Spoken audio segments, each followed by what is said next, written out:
From showcasing the pinnacle of luxury property to taking center stage on national TV with his show Mega Mansion Hunters. He's loud, he's arrogant. I was on every newspaper, like they were calling me a narcissist, they were calling me this, calling me that. Step into the world of the king of real estate, Tyron Ash. He's not just a multi-millionaire, but an industry trailblazer with an army of agents on a mission to reform the landscape of property dealings, challenging the outdated traditional high street estate agencies. If you say to somebody, do you want to earn £300,000 a year, or do you want to earn over $1 million AED a year, that takes some level of massive action. Something in you has got to click, something in you has got to shift, something in you has got to change. And this is the thing with business. What you shouldn't ever be worried about is, oh, I need to get 3 deals this month. What you should be thinking is, how do I get to 10? How do I get to 15? That should be your mindset. It shouldn't be, oh God, I better get 1 deal in, otherwise I'm going to get fired. When you have a real desire to do that, I can teach you the rest. Do you believe introverts or extroverts have a more easy way in your business? I think that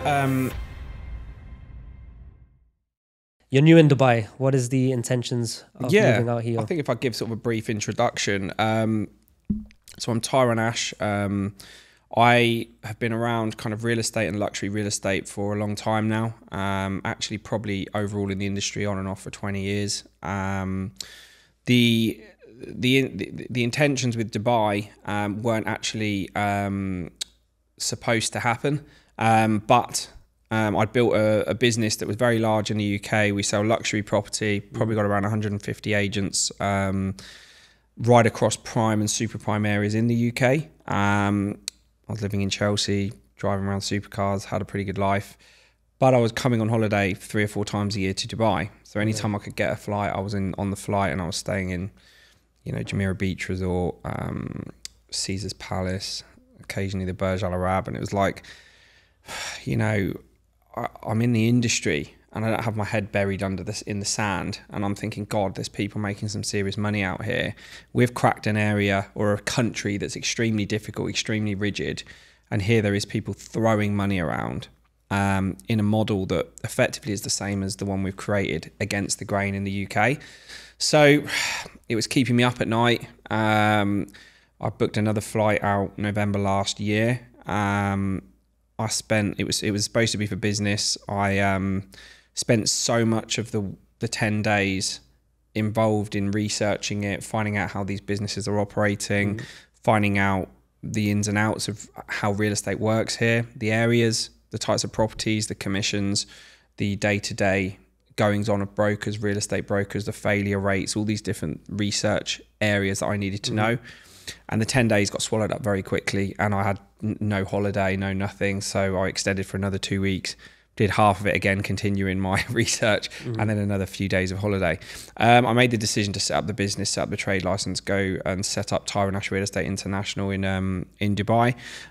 Took longer to get it going than thought. I landed here in start of March. I was expecting to launch by probably the end of March. We didn't launch until May. And a lot of that was just to do with the internal training and setups and getting to grips with everything. We've had an explosive start. We've been going now, what, 8 weeks? No, actually about 6 weeks, 7 weeks. We've sold like 12 properties. Oh, no way. Absolutely flying. And the reality is that I've said it kind of in many sort of meetings and presentations and seminars and webinars and God knows whatever else, but there's not many things I'm good at in the world, but selling property is one of them. So I know how to get to the money very quickly. I know how to get a seller's or a buyer's intentions to the surface very quickly. I know how to get an offer negotiated very quickly. And most importantly, I know how to train that into individuals. So I can take somebody who's got all the best will in the world with no experience, and I can transfer that will into ability very quickly if they follow exactly what I teach. If they don't follow them, then they get fired, because I have a zero tolerance policy when I'm teaching people. They either learn and absorb everything, or they're not part of the business. And that's working very well. We've now got a team of around 25 brokers fully starting by the end of this month. We've got about 14 people on the ground at the moment. 75% of our brokers have already billed in the first month. That's incredible. And that, now when you think, from my research, there is about a 90-95% failure rate of real estate brokers in Dubai. For us to, I know it's not massive numbers, we're talking about 12, 14 brokers, but they still have to sell. And that's what I'm pretty proud of, you know.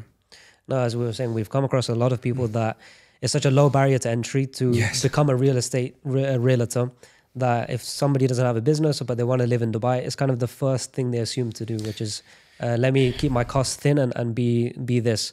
So as you were saying, it seems it's quite a concentrated industry. Everyone's doing it, but it's not. I don't think so, because I think excellence stands out very far here, because everybody's seen the average type of person that is doing it here, and it doesn't take much for you to actually get 12 deals, because I know a couple of guys that have been here for at least 6 months and have yet to make a deal. And they're not doing anything. That's exactly it. And I think that's, do you know, one of the most exciting things about the whole process is, for me, I'm somebody who's scared of sitting in his comfort zone. The comfort zone for me is the most dangerous place you could ever sit. So even though it creeps up on you, the comfort zone, that's the funny thing. So when I was kind of in the UK, I was sitting in my apartment, I had my car, I had my girlfriend, I was living in Chelsea, making loads of money, doing what I wanted, business was thriving, everything was exactly, the plan had been executed, it was exactly where it needed to be, and it was growing.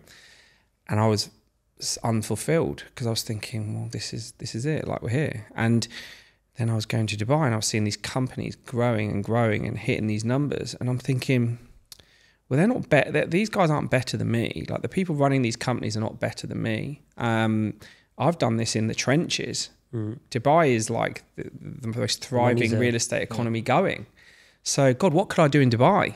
So suddenly this is keeping me up at night. And then I'm like, right, this needs to happen. So I remember for the first month, 6 weeks, I booked myself, I'm not going to name the hotel, I booked myself into the shittest one, sorry, am I allowed to swear? The shittest one-bed apartment, within reason. It wasn't that bad, but it certainly wasn't my standards of living.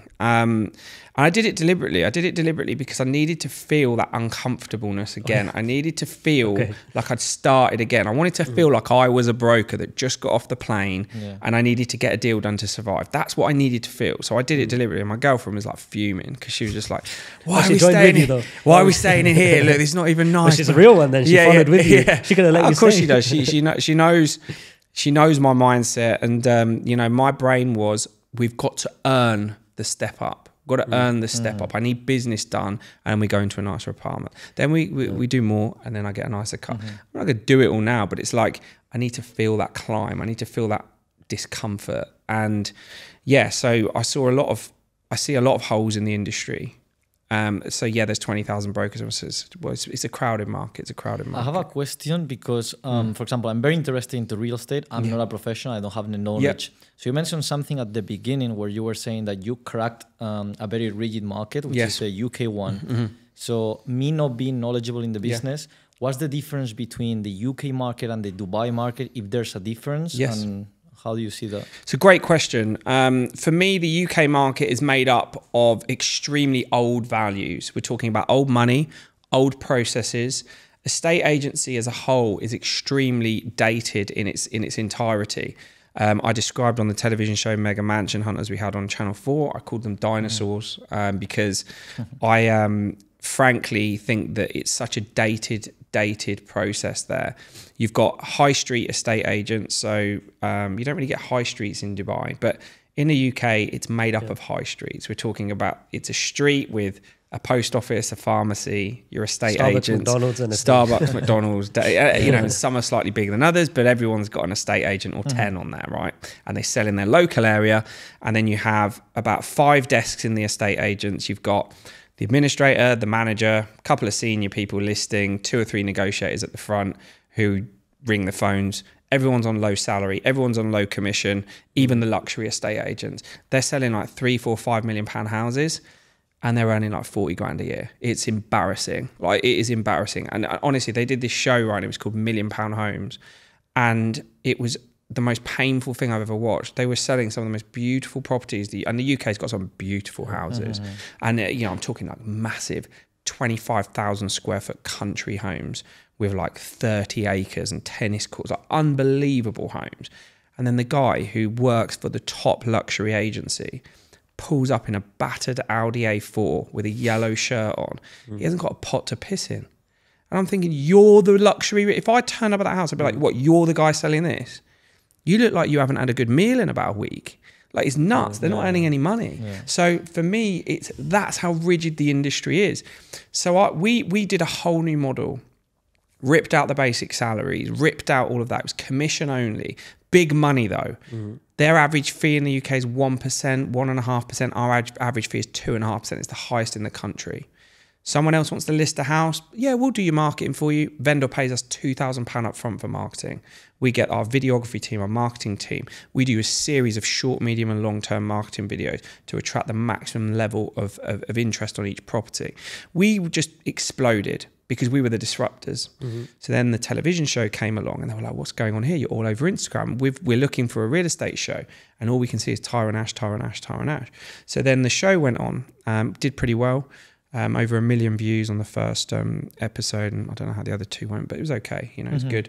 It wasn't edited the way I wanted it to, but you know, you can't have it all. And basically, that then was the disruption. That's when it all began.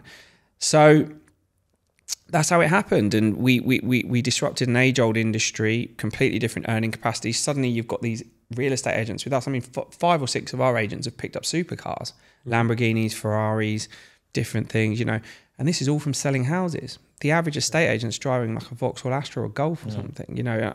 It's not a disrespectful way, but listen, I don't think that needs to be like, it's not an arrogant thing. It's kind of like the game's the game. Yeah. And if you're brushing shoulders with a certain caliber of individual, you got to at least have certain things in common, a conversation point, so you can build the rapport to then make the deal. And I say this to a lot of guys that if you have a little bit of savings, instead of just putting the money in the bank account and letting it do nothing, I think it's worth investing in a watch, specifically if you're living here. Because the amount of times, no joke, the amount of times we've met people at a dinner table, before we're shaking hands, before they make eye contact with me, they'll look at the watch first. And they've judged you already, because it's not just about the value of the watch. It's, okay, what brands are you into? How do you wear? How you dress all together? It's your impression. And 100%. Then 9 times out of 10, the first conversation is the watch. Oh, like, where did you get it from? How long have you been in collecting and so forth? And now you've got pivots to talk about, and then you can do business later on. But the game's the game. Or you can sit from the sidelines and say, oh, you know, people are just so materialistic. And I'm sure you had that kind of hate of the old school mentality of, look at these guys flashing Lambos and running around on social media thinking they're X, Y, Z. But the game's the game. I think that's the funny thing. So everybody said, oh, you know, he's loud, he's arrogant. I was on every newspaper, like they were calling me a narcissist. They were calling me this, calling me that. Because there's a clip in the show of me literally going ballistic at everyone, couple of glasses of champagne down, and I'm just like, you know, if you don't want to fucking make it, like, basically don't let the door hit you on the way out, that kind of thing. You know, it's one of them sort of a bit old school sales speech. And everyone's like, oh, he's abusing his staff, he's this. I'm like, no, I'm trying to spark something in you, because the fact is that mediocrity, security, you know, 9 to 5, all of this stuff is actually, for me, is more dangerous than poverty as an individual. Because in poverty, at least, for me anyway, at least you have to do something. Like, you have to take action. Now, I'm not saying that's the same for everybody. What I'm saying is that, for me, if you're a normal working class person, you're better off making yourself broke to put yourself in a situation where you can do something entrepreneurial, you can actually apply yourself fully, than taking a job that's going to take up 10 hours of your day, and you're going to then pay your bills. You're going to be on 2.5 grand a month. You're going to drive a shit car, live in a shit house with an average girlfriend. It's going to be rubbish. And then what's going to happen is you haven't got any hours left in the day to do anything productive. You think when you've just been slogging it out for 10 hours a day, you're going to start working on your little side hustle that people are calling absolute rubbish. And those people have to compete with people like yourself, which is 100% on that time, on your and power. I'll chew them up and spit them. I'll chew up people who are doing it 10, 15 hours a day. You're doing it 2-3 hours a day, you ain't got a chance. And like, I think that people have to understand that, like, it's not, but entrepreneurship is not for everyone. So like, you know, one of the best sayings I ever heard was, if you don't make sacrifices for your dreams will become the sacrifice. Well, sacrifice is like, so I remember this one guy started with us, and all he kept going on about was, oh, like, my missus wants me to look after the kids, and oh, my missus wants me to do this, and I can't do it because I'm babysitting the kids. And I'm like, tell her to do it. Like, you're supposed to be bringing in the money. You're supposed to be taking control and being the entrepreneur of the household. Explain to your family, to your kids, for the next year, you're not going to see much of me. I'm going to be out 20 hours a day or whatever it is, making sure that our family is set and you look after them. And people don't get it. They just think, oh, well, she's told me, she's getting annoyed. What? Like, it's nuts. And like, and that is, I feel like a lot of what happens now in society is the traditions of people and the accountability of people just disappearing. People think, oh yeah, we'll get on a little household, we'll put our money together, and then we can all go on an all-inclusive holiday once a year, and drop me out of that. I'd rather be broke. I imagine in your position, there's a lot of things you could do, but I feel like part of your role is to get people inspired. Yeah. And there's a story that I heard. I mean, it's football managers. So look at the football managers versus the real estate people in the office that you're referring to. I like football stories. But the football, I think it was Alex Ferguson, and maybe I'm not getting the story right, but he knows certain players in his team are very reactionary, very emotional, and they don't like confrontation and they don't take criticism well. Whereas other players are okay with that. So I think Alex Ferguson came and he was annoyed at two players that they kept losing the ball and making silly mistakes. And then another, I think a defender, he was on point that game and he made that mistake once. So he came into the dressing room and he laid into that guy. Like, I can't believe you did that, whatever. And later on, the player went after the game. He was like, why did you say that to me? Like, you saw these two guys were doing it all game. I did it once and you attacked me. And then Alex Ferguson says, look, I know you can take that criticism. And I knew that they were listening. So I laid into you very aggressively. I knew you could handle it. The other two were listening. And that's just like a trick of, leading a team. So I wanted to understand how you are managing these sales guys where, they're all on commission. So they know it's important. They're not going to get any money if they don't work. But naturally, people are complacent and do the bare minimum. What kind of tricks do you use to inspire people? Yeah, I think it's a great question because the one thing that it all boils down to is it boils down to your reasons why. So when somebody's joining the business, I make it very clear, and our recruitment team and our recruitment director and our recruitment agents make it very, very clear. Don't join this business if you're coming in just to have a go at it. Don't join this business if you're coming in just to have a go at it. This needs 110% commitment. This means that everything you've got in your life, and I mean everything, takes a backseat. So, when we're explaining this to people, we're saying to them, look, you're going to be prospecting, phoning out, door knocking, following up, meeting with clients. You're going to be working around, people who own businesses. You're going to be working around their schedules. If someone's got a £5 million house to sell and the only time they can meet you is at 1 o'clock on a Sunday afternoon, you better cancel your roast dinner and get round there because that's what I'm expecting. Because that's what I did. Like, that's what I did. And so the mindset has to be 110% commitment, and it's people who commit fully. I think Tony Robbins said it best. He said, if you want to take the island, you've got to burn the boats. If you keep giving yourself life rafts, if you keep letting your partner say, oh, but we need to do this, oh, but we need to do that, and that's creeping in, you go, oh, maybe I can prospect tomorrow. No, you haven't done your figures. Like, your figures are a direct correlation of your success. So it all boils down to numbers. In answer to your question, there isn't necessarily tricks. I'm extremely vocal in the business with regards to expectations, standards, and what we need to uphold as a business. That means that if you're turning up late for meetings, 3 strikes and you're out. If you're not hitting a minimum of 3 to 5 meetings with sellers in the UK, you're out. That's in a week, you're out. If you're after a few months not hitting 3 deals a month as in sold, you're out. Like, we can do this the easy way or the hard way, because what you shouldn't be worried about, and this is the thing with business, what you shouldn't ever be worried about is, oh, I need to get 3 deals this month. What you should be thinking is, how do I get to 10? How do I get to 15? That should be your mindset. It shouldn't be, oh God, I better get 1 deal in, otherwise I'm going to get fired. Yeah. It's ridiculous. So those people always fail anyway. And I can't stand losers. I can't stand losers. I can't stand loser mentalities. I can't stand whiners, whingers, people who make excuses. I have more shit thrown at me than people could even get their little heads around over the last 6 months. Nuts, like crazy things. I don't give a shit because it doesn't affect me, because my feelings and my emotions are such a small part in the end goal. Like, the reason I'm successful is not because I'm trying to be successful. The reason I'm successful is because my success has to take care of everybody in my family. I've got to make sure that my mum's mortgage can get paid off. I've got to make sure that she has a car that's paid for. Paid for. I've got to make sure that, you know, if my dad ever needs anything, it's done.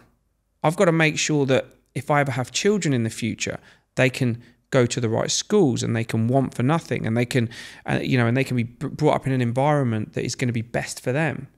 That's who I'm building for. Me driving a Lamborghini or, you know, buying a few Rolexes, that's just a side thing. Actually, you know, when I got these things, it was like, okay, that's great, but what's the bigger goal? Like, what's the bigger one? And so for me, I really try and get that out of people. When I'm speaking to people who are joining the business, I've got to know your why. I've got to know your why. I've got a guy who's joined us in the Dubai team. He just had a baby. This guy's what you know, he's seen his kid at 9 o'clock at night, and he's out at 7, 8 in the morning. But he's doing it for his kid. Now, his kid sees his mum 90% of the time, but he knows that he's coming back and he's delivering, and he's got 2 deals done in his first month. And now when that money lands next month, he's going to earn £30,000 in a month. Well, yep. So who's doing the right thing by his kid?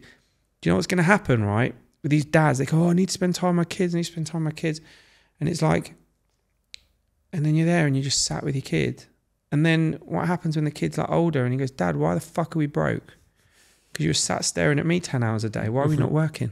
Yeah. That's what I'd say. With these people, with your, let's say 150 that you said you had in the UK and more or less 25 and growing in Dubai, do you believe introverts or extroverts have a more incline or easy way in your business? Because, for example, I see yourself, how you speak, strong character. If I was an introvert, I would never join your company. Because I feel like I'm going to get harsh. Not in a bad way. No, I agree. Like, this is your company, is the way you are. If I was an extrovert, I would be like, 100%, this is my place. So do you believe your company attracts more of these extrovert people, strong character, or how? I think the funny thing is, right, even if someone is an introvert, what they've got to do is they've got to want to have the drive to change that. Because the problem is with introverts, it's fine if you're like a graphic designer or something. But when you think about real estate, yes, property is the product, but real estate is a people game first, which means if you shit yourself every time you've got to speak to someone or pick up the phone, then this ain't the job for you. Because that doesn't even get the job done. That just gets you at the table. You've got to be able to pick the phone up and go, hi mate, I know we haven't spoke for a few days, but I really need to speak to you about this property that's come up, or I've got the most amazing investment opportunity for you. When have you got 5 minutes? You know, the introverts won't do that. Oh, are you busy? Oh, no worries. You know, and then they fold. So, you know, and what happens when someone goes, no? Oh shit, he said no. It ruins people. It does. It literally destroys people. Oh, I put all my effort into that. And he said, no, shit, maybe real estate isn't for me. You know, but that, so it's a good question, but I think that like some of the people that I love seeing do well are the ones that battle it. Because I think everything can be trained.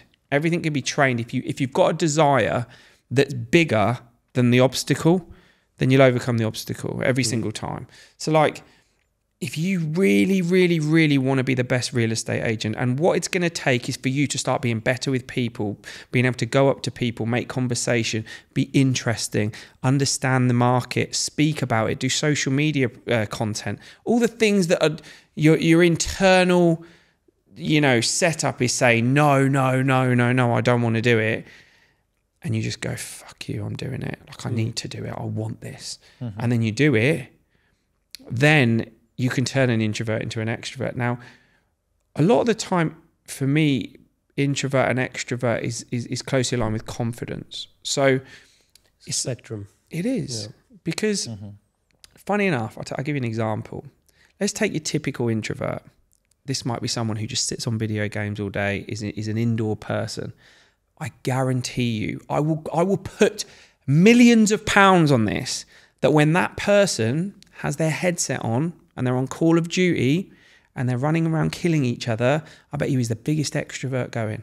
I bet you he's swearing down the microphone. This is comfort zone. Because he knows. He knows about it. He knows about the ammo. He knows about the guns. He knows about what he needs to achieve out of it. And then you take the headset off, remove virtual reality, put him sat here with me and you, and he shits himself. I think there's two things. There's the confident side. I think he's introverted and confident in being introverted.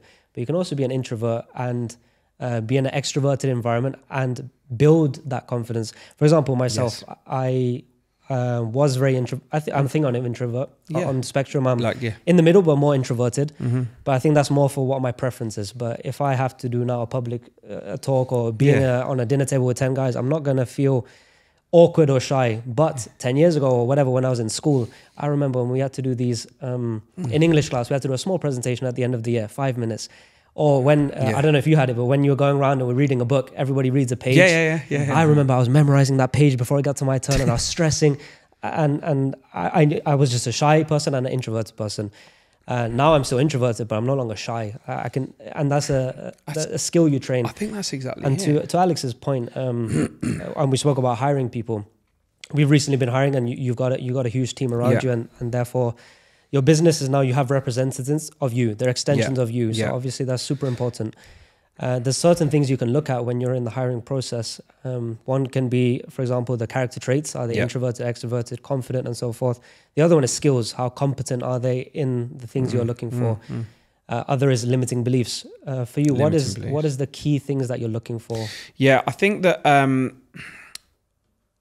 certainly somebody who has massive aspirations, if you say to somebody, do you want to earn £300,000 a year, or do you want to earn over $1 million AED a year? That takes some level of massive action. Something in you has got to click. Something in you has got to shift. Something in you has got to change. And to have any limiting belief, like, that's unrealistic. I remember like growing up and I was like, I want to earn this. And they're like, that's not realistic.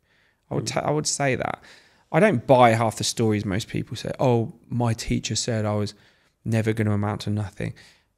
What were these schools that people went to? That like every single teacher was just going around the classroom going, you're not going to amount to anything. Like, that's not how it happens. I think everyone's trying to paint a picture and a story of, I've come from this really hard, because that sells at the moment. It's like, I've come from the hardest possible. The reality is you've got a trust fund, you never had anything bad happen to you, and you've just picked up skills and now you run a business and you're selling a course. There's nothing wrong with that. Like, just own it. Like, you don't need to say you've come from nothing every time. You haven't. I mean, I'm someone who genuinely has come from a very modest background, but I had an okay upbringing. My dad worked hard. He built his property portfolio. We weren't a rich family, but we wanted for nothing, and that was good. I don't claim that I was living homeless and all that sort of stuff. So like, for me, it's, with regards to those like traits, you've got to have a burning desire to want to achieve something that is unfathomable in normal thinking or limiting, the limiting beliefs. So that's a massive thing. You've got to be a bit of a dreamer, because if you haven't got that way of thinking, then you're never going to take action that's big enough. So the other thing is you've got to hold high standards for yourself. That's the other thing. If you think it's okay, like, I like people who get up and they go to the gym in the morning. I know it sounds silly, but it's a good place to start, because that is just your standards you have for yourself. You don't have to be a bodybuilder, or you don't have to be the most amazing, but get up and go for a run, get up and do something, get your blood pumping around your body and get some activity going, because no one wants to do that first thing in the morning, but the fact you do it shows discipline. Discipline's the next thing, because discipline is probably the scarcest character trait in the world today, because our attention spans are so short, and the one thing that gets affected the most with short attention spans is discipline, because you're always looking for the next thing. Oh, I had to go at real estate. I made 100 phone calls. I got nothing. I don't like real estate. I'm going to go on to crypto. All right. I borrowed $5,000 off my dad. I invested it in crypto. Right. I lost it. Okay. I'm going to do drop shipping. Like, this is how people are living. It's nuts. Pick a route, be disciplined on that route, have a plan, and then execute. So discipline is another one. So it's very hard to say how disciplined are you, but there are certain traits you can look for. And then I think the other thing is they've got to be organised. And I don't mean super organised, because over-analytical people tend to drift towards introverts as well. I think that there's a saying, paralysis through over-analysis. Have you ever heard that? Yeah, so analysis paralysis. Sorry, yeah. So paralysis through over-analysis paralysis. And like over-analyzers have been the biggest failure jobs. They're always the ones that fool me. They fool me on interview the most. And I'll tell you why. Do you know why? Because they've researched me, the company, what it takes to be successful. They're spitting out verses and I'm thinking, my God, this guy's going to be a millionaire. And then you realize actually they're over-analyzing everything. And then what they do is they go, oh, well, I've looked at this. And then you'll see, and they'll have 10 pages of notes. I go, well, how many calls have you made? Oh, well, I'm going to start tomorrow or whatever. And it never comes. Tomorrow never comes. So you've got to, it's finding that balance of someone who's organized, has a dreamer's mentality that they want to achieve more than probably anyone in their family has. They want to drive a supercar. They want to wear expensive watches. They want to eat £500 dinners. They want to do these things. Because if you don't want those things, then sometimes it's hard to find out, well, why are you doing it? But then the other side of it is if you've got people who like have children or a driver. I've got one lady and she's a single mum and she's been working in like kind of hotels and stuff, and she's depressed with the situation. She sent me a lovely message just thanking me for the opportunity. So she's going to give it 110% of everything she's got because this is the opportunity she's been waiting for. And she's going to change her circumstance because she was crying every morning and every night because she had to serve coffee in a Hilton hotel. No offense to Hilton, you can cut that out. But but that was her life. She didn't want that as a life. Where does it end when you're doing that? So she's got an ultimate why, and I want her to win so much. Like when she's only a month in and she's done more work than some people who've been here 3-4 months. And like, when you have a real desire to do that, I can teach you the rest. That's the other thing. So the processes of real estate, because like I've got estate agents that join the business and you think, oh my God, 10 years of estate agency experience and they've sold a few properties. But the problem is they're riddled with bad habits. They're riddled with old systems that don't work and they don't want to learn the new ones. And then when you're telling them something that's going to help them, they go, no, I don't agree with that. It's like, with all due respect, I won't ask in your fucking opinion. Like, just do it. Like, so that's a problem. So you need to find, again, I'm going off on tangents because it's the hardest question to answer. Yeah, that's why I asked actually, because we've been through the same struggle. Yeah. It's such a hard question to answer. For me or us in the end, what we kind of recognized was a lot of things are trainable. You can get someone out of being shy and introverted. You get someone out of the skill. You can teach them how to be good at it. Yeah. But the hardest thing to find, and limiting beliefs you could actually coach people out of too, but the hardest thing is to find someone who is inherently motivated enough to be an executor. Yes. Because when someone's an employee specifically, they're going to do the bare minimum so they can go home and check out. Yeah. But it's a rare occasion when you'll find that A player that will drive as if it's his company. And the few people that we've come across in our experience, you have to give them the world back. You have to give them bigger commissions. You have to, and in the end, one of our guys, Axel, he was working so hard and he was doing so much that we offered him an opportunity to get equity in the company. Brilliant. But it's the only way. And the rest of the people in the team are now going to be looking and thinking, okay, he's done that in the same amount of time. And it pushes everyone up together.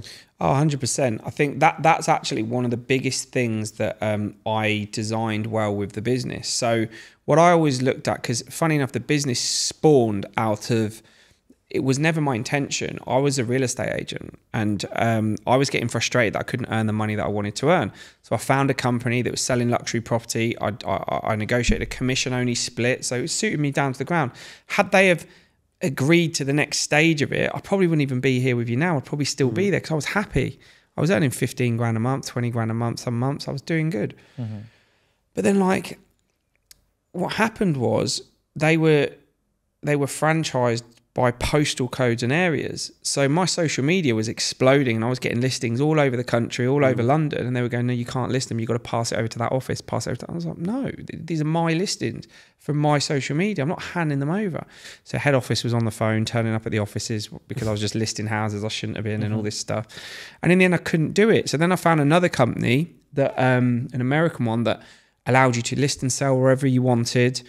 But the problem was they were like, yeah, this, and I thought, okay, this is the answer to my prayers. Brilliant. Join them. Then I realized actually the reason they were allowing it is because they were setting everyone up as like one-man bands. So rather than having a unified luxury brand right across the UK, One of the agents would have a pink board, the other would have a yellow board, the other would have a blue board. They'd all have different names, and they'd just be powered by this company. And it was like, well, that's rubbish as well, because you're not going to penetrate the luxury market. You're not, you know, you need a luxury brand being created. Do you guys charge above market standard for your commissions as a company? Yeah, average fee in the UK is about 1.25%, 1.5. Our standard fee is 2.5%, sometimes 3%, and that's in the UK. It's the highest by a mile in the whole country. The reason I ask is because it annoys. I've never done property in the UK, but in Dubai, it's a fee on top. So it's the most annoying thing, because you know you're giving him an X percentage, and all he did was tell you, he listed it on Property Finder and then told you this is a kitchen, this is a bed, this is a bedroom. Like I knew that, and it's a painful thing to give the commission. The buyer commission. But in your case, you're commanding a higher commission. Yeah. Has that come with resistance? I think the main thing is with anything, it's like people. I'm the easiest man to sell to in the world. Like, I'm the easiest man. Like, if I walk into a shop, that happens to me too. I always get upsold. I swear, which is fine. If you God, sell to me good, I'm gonna buy this and that and that. I get lynched. I can't even make eye contact with shop assistants if they're good, because the problem is that, like, if I see the value, I'm buying it. Like, so for me, it's all about value. You know, how do you convince yourself? How do you convince someone to spend £250,000 on a Lamborghini when it gets you from A to B just the same as a Volkswagen Golf does? It's the value. It's how you feel. It's what is attached to having a Lamborghini. So for me, when you're engaging us in services to sell your property, I can easily show you as a seller the differentials between a high street normal estate agent and then what we provide. A normal estate agent will take a few photos, do a property tour that gets about 50 or 100 views on social media, is going to be sold by somebody who's modestly earning like 40, 50 grand a year if he's lucky, can't really relate to luxury people, luxury buyers, and what the requirements are of them. And on top of that, doesn't have a proper strategy. We show, and again, I could give you an hour conversation on this, but like, we will show a serious pricing strategy. We'll show a serious marketing strategy. We'll get hundreds of thousands, if not millions of eyes on your property to get you the maximum level of buyer inquiries through the door.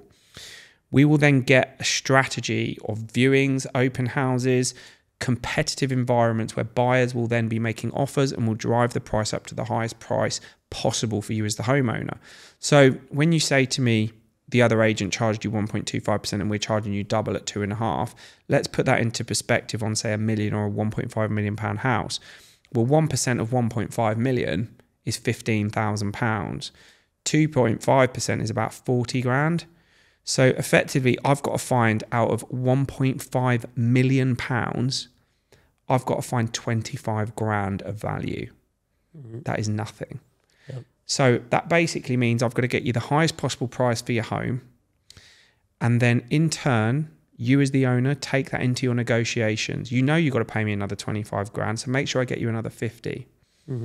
And then the 25 grand, you don't even feel it. And that is the conversation that we have with sellers. Basically, if you buy peanuts, you get monkeys. Pay peanuts, you get monkeys. Sorry, not buy. If you pay peanuts, you get monkeys. And for me, that is what I've always stood by. The value is in the process. It's in the result. If we do exactly the same thing, in exactly the same way, with exactly the same strategy and exactly the same pricing, with exactly the same results, one person charges 1%, the other charges 2.5%. Well, of course, go with the 1% every time. And that's I have a thought, and I want to run it with you and kind of hear your thoughts on it. So you mentioned the Lamborghini versus a regular car. So obviously one is luxury and one or high performance, and the other one is regular. And the sales approach would be completely different, because the Toyota Yaris, let's say, to the buyer, you're going to be more explaining the miles per gallon and how effective it is, and you're going to be going more on reasons to buy it. The economy side. But to the Lamborghini side, you're going to be more focusing not on the spec, because I don't think the guy is going to even drive it that fast to benefit from it. It's going to be more on how you're going to feel in it. Your status is going to be, you know, pulling up to a restaurant or putting on social media. You're going to be talking about how you're going to feel and more emotion, whereas here it's going to be more the data. And that similar thing can be done to property. But then you also have the flip side, which is the lower ticket one, the Toyota Yaris, is going to be more about volume. You need to get a lot of people through the door. You got to do TV campaigns and you got to get eyes on the product. But on a Lamborghini, you never see an ad for that. No. It's not on TV. So I'm seeing two things here. One, which is the way you deliver it and then the way you market it. And what I'm seeing for you is that you're doing the sales in the back end to do luxury, but you're also using marketing for that. Yes. Do you not find that a lot of your marketing efforts are wasted on, let's say, TikTok or wherever you're putting it, where the guy that can afford a £10 million house is not going to be seeing these viral videos you're doing? Yeah, I think that like the funny thing is that social media surprises me in a number of different ways. So like, for example, we had this conversation with the team, actually the Dubai team today. Some of the videos that get the most views are the wrong audience. So you'll get a video that's got like 200,000 views, but it's all the wrong audience, and it will just be like a load of 15-year-olds giving you abuse in the comments or whatever. And then you'll get a video that does like 1,000 views or 2,000 views, and they get 5 buyer inquiries, and these are serious buyers. So it's like the thing with social media is that it's not a sales pitch. It's not like phone dial result. What social media is it's a consistent action. So you're not actually looking for bang for your buck directly. So as much as we're saying to a seller, you're going to be getting hundreds of thousands of views on the property, the reality is we're looking for one buyer. So my advice to them within our process and our strategy is that we have a no stone unturned approach. This means we get you the maximum level of views on YouTube, on Instagram, on LinkedIn. We're connecting with directors, business owners, TikTok, all these different platforms on top of the property pool. So in Dubai, it'll be, you know, Property Finder, Debizzle, Bayou, whatever. And then in the UK, Rightmove, Zoopla, the websites, etc., etc. And then we're going to have a database phone out where we're going to be mailing. We're going to be sending the videos into the database. We're going to be following up with them with emails, with phone outs, with everything. And what we do is we basically do this huge campaign of marketing and following up, including door knocking and prospecting and blah, blah, blah, blah, blah, blah, to the point where we look at the whole situation and go, right, you've had 30 people through the door, 10 offers are on the table. This was the action that we took to get that many people through the door. This was all the dynamics of it. This is what the results were. Here's your offers. Here's your feedback. This is the highest price you're going to get. And it's a bit like presenting a case in court. You know, you don't walk into, if you're presenting a high offer that an owner should take, you better be damn sure that there's a serious case that backs it up with regards to the facts, the figures, the data, the evidence, the marketing, all the different measurables that led up to that offer, including the negative feedback, the low offers, whatever it might be. Because when you paint that picture and deliver that case, the owner probably is going to be a pretty smart person. They're living in a luxury home. They own a luxury home, probably one of many. So when you deliver it, it better make sense. So it's not that we're looking for that return from TikTok or from Instagram. The buyer might come from there. We sold a £7 million apartment through TikTok. Do you know what I mean? It happens. I think it also happened, like, for example, let's say I'm sitting there and I see a video, and let's say I cannot afford the 7 million. Let's say my uncle does, or my mom does, or whoever, and then I'm sitting on dinner with them, and they're speaking about, I want to buy this deal in Dubai, I cannot. It's like, came across this guy. So also, like, you never know where he can come from. You have to be in there. It's a bit of like, I totally agree. It's like a collective. And also what you'll find is that social media might be the thing that puts you on someone's radar. Yeah. And then what they do is they then check you out, go on your website, see your listings online, click on one of your listings, and it might come through the portal. But they might have spotted you on TikTok or something else. So you don't really know the origin of the lead. And so that's a very interesting point, because every business faces that, where you have your lead magnet and then your funnel, where they might follow you. For example, Alex Hormozy, he talks about it. He's like, I'll make videos about working out, or make videos about eating Chipotle when I was broke, whatever, just little tips and tricks that's got nothing to do with his business. And the reason he says that is because I know I can convert them good. Whereas other people will just make a viral video and have no back-end infrastructure. So they see the viral video and they carry on with their life.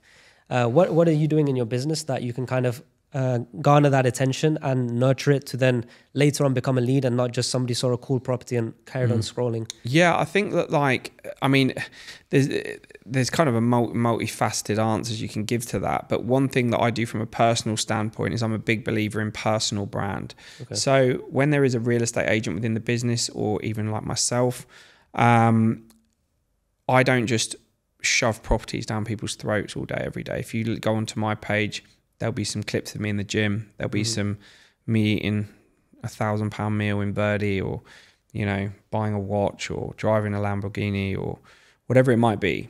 The lifestyle and the image and the personal brand is all attached to me. I'm a walking brand. You know, for me, it's about understanding that I'm firmly positioned within the luxury end of everything. And then when you see our properties, then when you see the business and what the business is doing, then you see the agents, the whole thing marries up. One of the things that I see as a massive vulnerability in the real estate markets here is everybody is trying to out-corporatize each other. So even though they're doing social media, most of it's pretty rubbish. And what they'll have is this generic social media filmmaker that goes around, films them all. Hi, welcome to this 2-bed flat, blah, blah, blah. It's so rubbish. And like, it's unengaging. And actually, the good thing is they've corporatized themselves so much that they can't really allow the agents to have too much individuality and too much personal brand.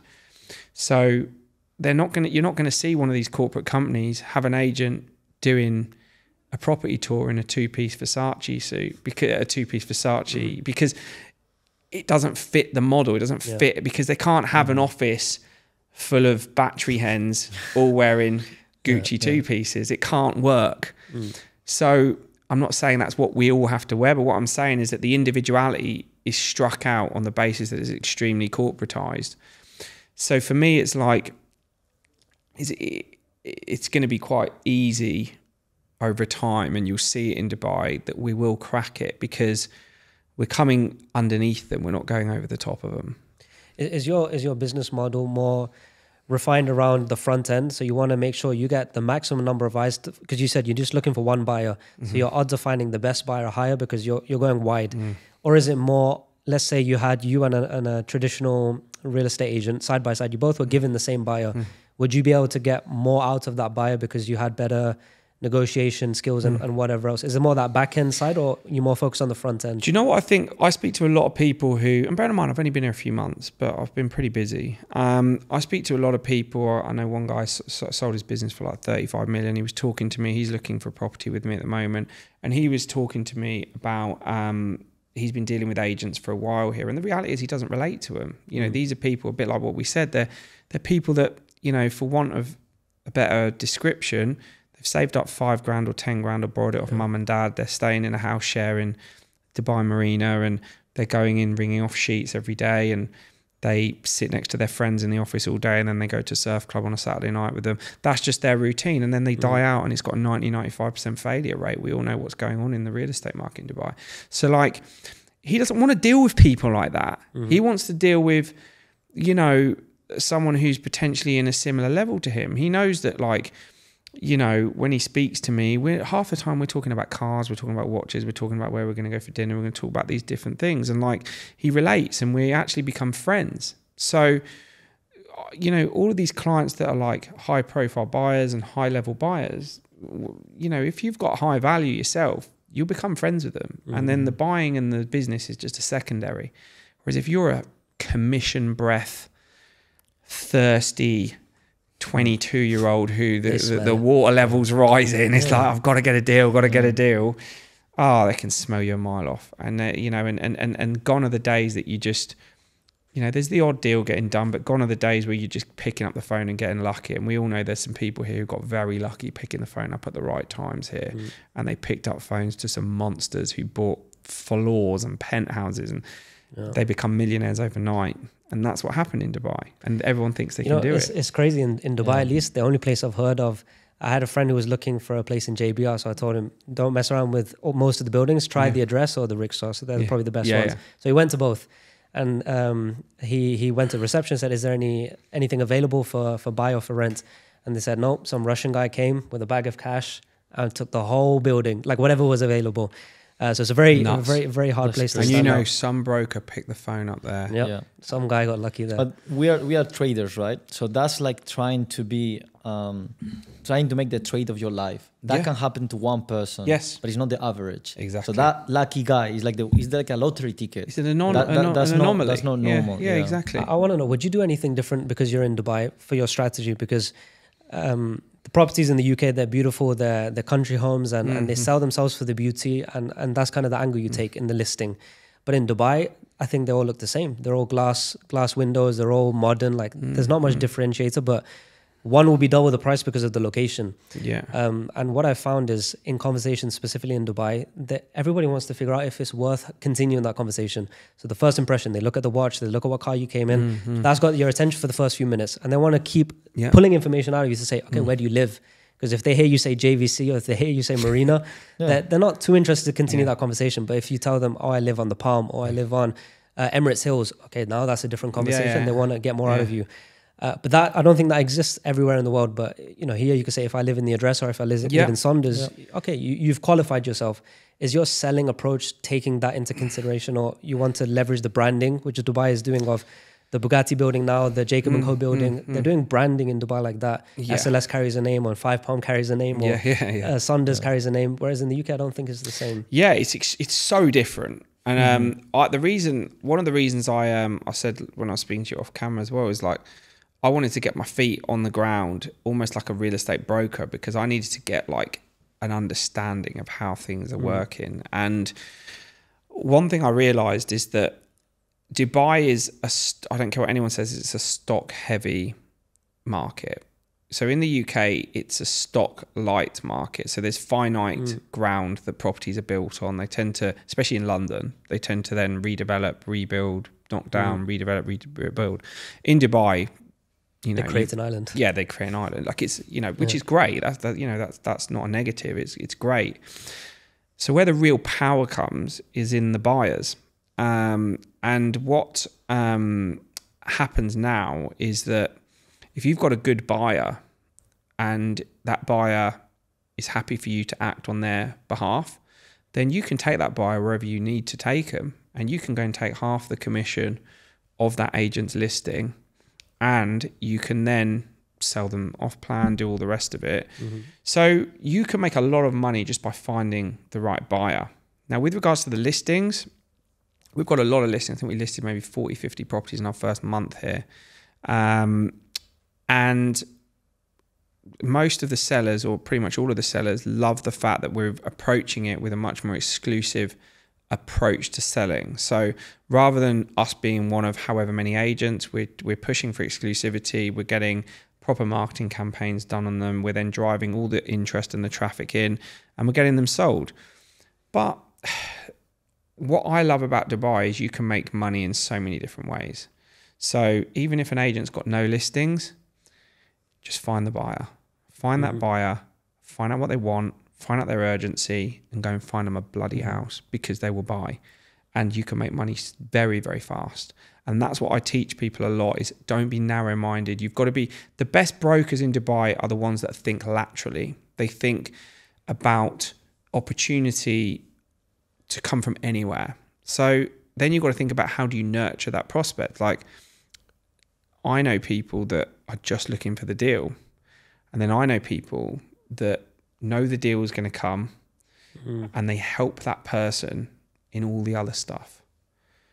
Why don't you help them book a restaurant that they need to go to? Why don't you help them book a beach club through your concierge? Do you know how many restaurants and beach clubs I book for my friends that are coming over? I'm like a fucking concierge. But I do it because I'm looking after them. Because I know that I'm the trusted person there. I'm their guy in Dubai. And I know that when that's booked and they come over, and then they go, oh, by the way, have you got anyone who does the business setups? I need to move all my assets over here. Oh, yeah, no problem. Speak to my guy. They're done. All right. Actually, Ty, right, I need to go and buy a villa for 30 million. No problem. It's the same as when I book the restaurant. It's part of the service, because my intentions aren't, do you want to buy? Do you want to buy? Are you ready to buy? Are you ready to buy? It's not. Building relationships. You buy when you're ready, mate. I'm your friend. I'm going to look after you, make sure you've got everything you need to have. And then when you're ready, you come and buy through me. No problem. Is that something you do now in the current position you're in, or was that something you're doing? I do it all the time. When it was kind of difficult for you to do, but it was a sacrifice you were willing to take to pick up bills. Most people only, you know, they might say they're entrepreneurial, they might say that, but they're not. People are not. People always want to be paid for the work that they do. That's always the case. So they'll go, well, I did 20 viewings, I want paying for it. Or, you know, that's why they go into lettings, because it's quick. You know, it's quick money. I can earn £1,000 quickly, but I've got to run around like a headless chicken doing it. You know, but the reality is that if you work to give people as much value as possible, you don't even have to ask for the business. People are obliged to do business with you. Do you know why? Because you're their friend and you help them and you do everything that's necessary for them to have everything that they need. And that is what builds trust. Because if you do something for people expecting something back, you will get nowhere in life. People sense it. No, when you are young, if you're cheeky with money, I think it plays... I don't think when you're young is the time to save unless you're making a fuck ton of money. I agree. Because that money put into relationships, not being that cheeky guy that never wants to put that £300 more, or it doesn't matter the amount, or 1K, whatever is the situation. So right. Yeah. It 100% plays on your contrary, 100%. And I wanted to ask you something regarding the luxury real estate business in Dubai. Are you looking forward your clients to more investing, or is more properties for themselves? What's kind of like the mark here? Because what I've heard is it's a very moving market. So like a lot of people buy for investment, but again, in 3-4 months, they might be in profit already. So they might sell it in 2 years. Like they're not waiting like in places maybe like London where someone will wait like 20 years to sell their property, or 10 years, something like that. So what's the difference on how you play to... It's a great question. I think like the great thing is that the world and his wife is investing in Dubai and potentially moving here or having a second home here. So there are obvious benefits.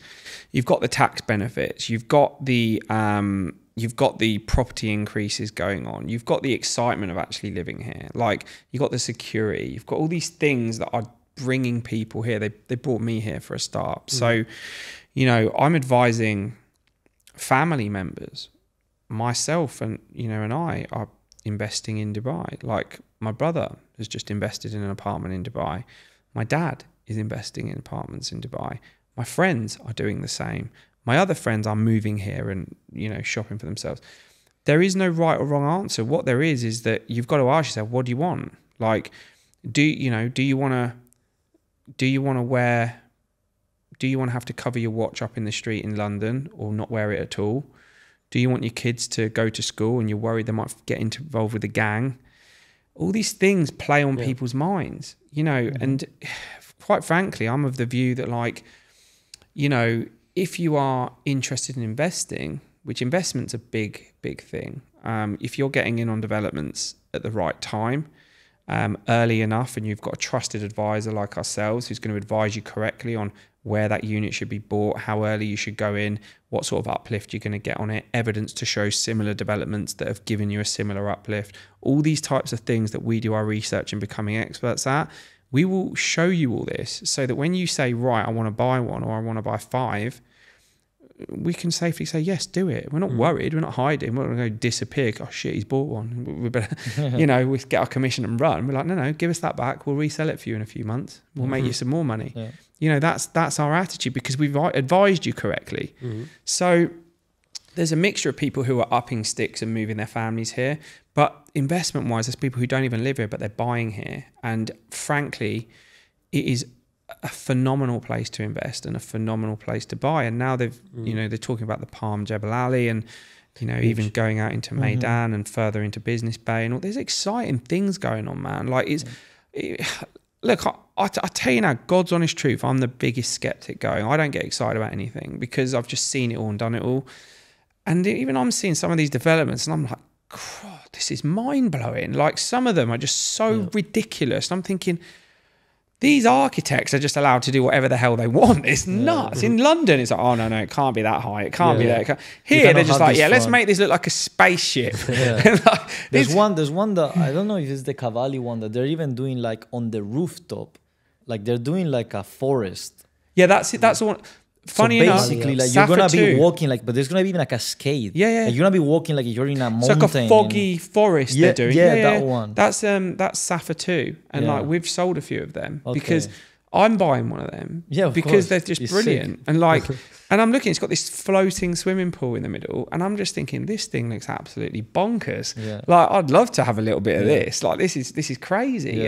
And that's what I love about Dubai, is that like they're blowing the lid off what is okay and what should be acceptable and all these types of things, and they're doing it with a lot of dignity and a lot of excitement, and they're also making it greener, and they're doing a lot for the environment. And I think what the government's doing is fantastic, and quite frankly, it's exciting. So, you know, for people who are investing or think of investing, they, you know, it's not hype, it's not a flash in the pan. This is real, what's going on, and the Middle East are doing everything. They're moving with the times. I don't know if you saw the launch of the Royal Atlantis and how they did it.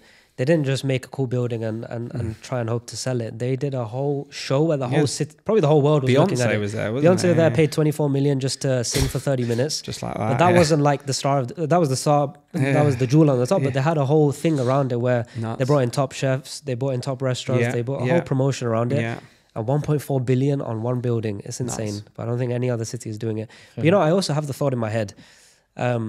Right now, the properties are up, but I don't know if it's going to last forever, in the sense of interest rates are going up, and the world is entering an uncertain time. Yeah. I do feel Dubai is a little bit sheltered from all of that.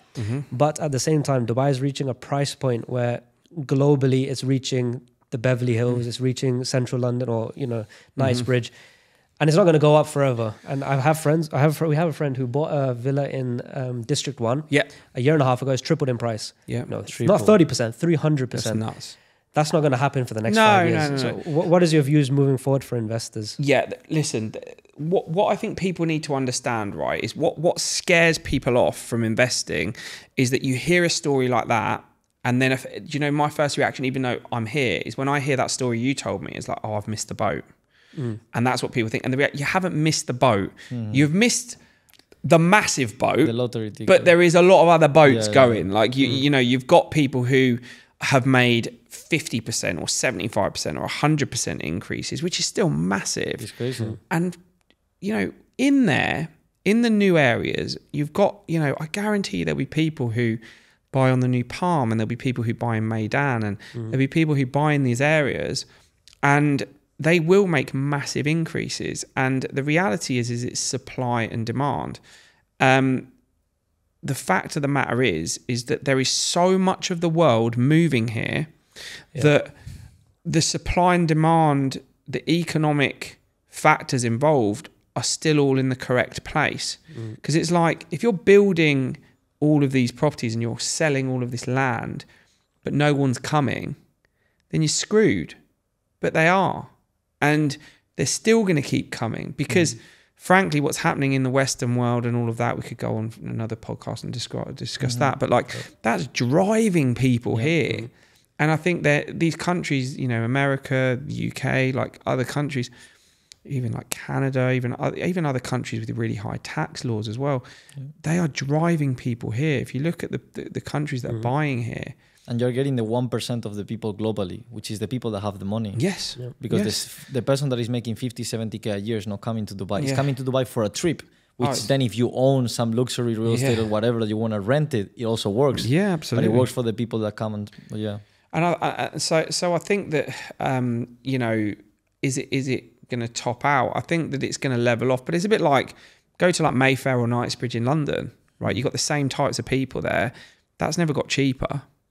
It levels off, but it doesn't go cheap. It doesn't nosedive. Like, if it's worth the money, it's worth the money. You might see some 5%, 10% peaks and troughs, but if it's in a luxury area, it's in a luxury area. If it's built, if it's a 20,000 square foot villa, it's a 20,000 square foot villa. If it looks onto the beach, it looks onto the beach.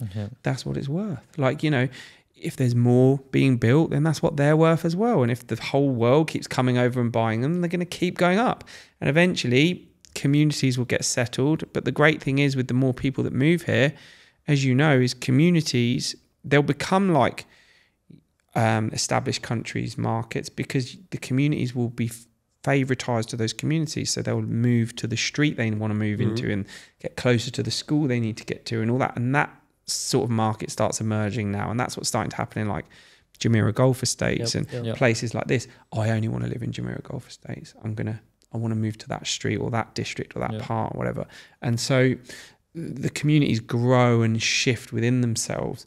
So you've got the first wave, which is the initial purchases, but that's why anyone who's buying these pieces of land or, you know, off-plan mansions that are in unestablished areas that are just a vision, those people are the ones that will make the money. And I think they're still going to make 150, 200% increases on this. I do, because they're new concepts. You've got these lagoons and you've got these whatever else is going on. I mean, it's really, really good. And like, I think that I can't see it slowing down for a while.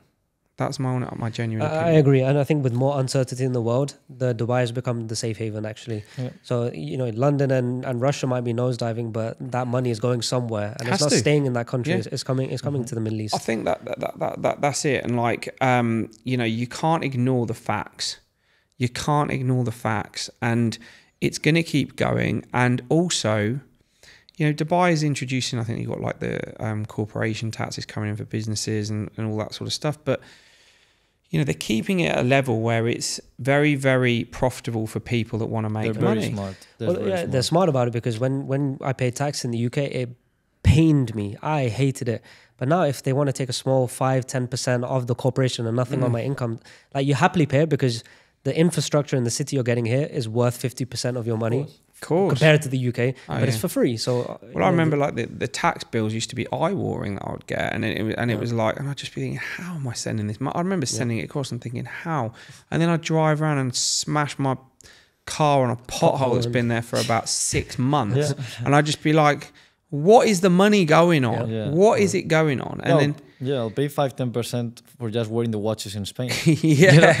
I'll be happy like today when I go back home. Like, let me leave the watches in Spain or all. I mean, it's for another podcast, but I think it goes on to corruption. Like, I don't know if you saw the 6 billion went missing like 3 days ago from the US. What does that mean? Accounting error. If I'm missing 13 pence on my tax bill, I'm finding they want to know, don't they? They'll let go of 13 billion. I think it's nuts, and like, and I think that probably one of the mistakes that maybe some of the people that have been in the public eye have done is they've tried to solve or get to the bottom of all this stuff, and the reality is you will never ever get to the bottom of it. And so, you know, the best thing I would advise anyone is put yourself in an environment where it can affect you the least and you can thrive the most. That is it. And that's what Dubai is doing. And that is what the further expansion into more of the Middle East, going into Abu Dhabi, going into Saudi, into Oman. Have a look at the plans that are going on there. Especially Saudi. They're spending trillions just to, like, the concert that they did, they bring all these artists from there. They spend like 500 million just on artists. Now they're bringing Karim Benzema, all these players. They're paying Karim Benzema 2 seasons, 400 million. Like, it's nuts, isn't it? It's like 400 million 2 seasons. Like, I'll get back to football again. Oh, you know, it's crazy. But, like, this is just the beginning. Like, these guys have unlimited money to play. And they're bringing people now. Like, Karim Benzema's got a few years in him yet. Like, he's not done. He's got like a few years left. And then you've got like N'Golo Kante. He's come over. He's still a good player. Like, these are players now that have got a few years left in them. And like, you know, and it's going to keep happening. And it's like, you know, I think what's going to happen is that, like, they're eventually going to create these teams and they're going to create this interest. And now look at like the Premier League. At the top 6, how many are owned by like Saudi owners now? I mean, that link is strong. That is, I don't know what that means, but I know it means something. I have a feeling with this. And what they're going to be doing is they know they still cannot compete with the Premier League. Right? That's based on status, Champions League, that. But I will do with those links and those relationships, they will make those players not retire in America, but retire in Saudi. Therefore, these people will be like, okay, at the end of your career, when you have 3-4 years left, you go this side of the world. You don't go that side. And because of the relationship and the money, they will come. And if football and all these things comes, it's just a small thing, but affects the whole economic 100%. Because the attention, everything starts to come to here. Like, have you seen the ski resort that they're building? It's nuts. On a desert, like a ski desert. I think it's gonna take. I might be wrong with the numbers, but I think it's gonna be like 500 billion, not million, billion. Yeah, but no. I mean, it's like just to take care of it a year. I think it's like 500 million or $1 billion just to make sure. Just maintenance, just maintenance or whatever. They're putting aircon into a desert. Yeah, that is insane. Sorry, just to end off, because we're reaching a good amount of time. What should we expect to see from you in the coming months, transitioning into Dubai? What moves are you making? Yeah, great question. Again, you've asked some good ones. I think just to finish on this is that I've analysed the market in depth. I understand where our strengths are as a business, and I understand what the weaknesses are, for us to be able to exploit them and grow. You're going to see a lot of growth with regards to the amount of agents that actually join our team. You're going to see a lot of results. You know, the one thing I don't do is I'm not full of hot air. When I say something, I make sure it gets executed and it's done. We are a business that runs on results and accountability. And we are going to become a massive, massive force in Dubai. I know people wrote us off very quickly, thought we were a flash in the pan because we're just a UK agent that kind of made a lot of noise. It's built on a backbone of process. It's built on a backbone of excellence. And we don't tolerate poor standards within the business. And what you'll see is results consistently flooding through and growth consistently flooding through. And within, I'm going to say within a year, we will be the household name in real estate in Dubai, because we are going to disrupt this so much that I don't think the corporate companies are going to understand what's hit them. And the same thing happened in the UK. What happened here, I promise. That's a promise. There we go. We're very excited to see it. Yeah. Very excited. Tyron, I've been following you for maybe 4 years, like a long time. So thank you very much for being gracious with your time and responsive and actually making this happen. I've enjoyed it a lot, and we're going to be rooting for you from the sides, man. No, it's 100%. been a pleasure, guys. Really appreciate it. Thank you. Cheers.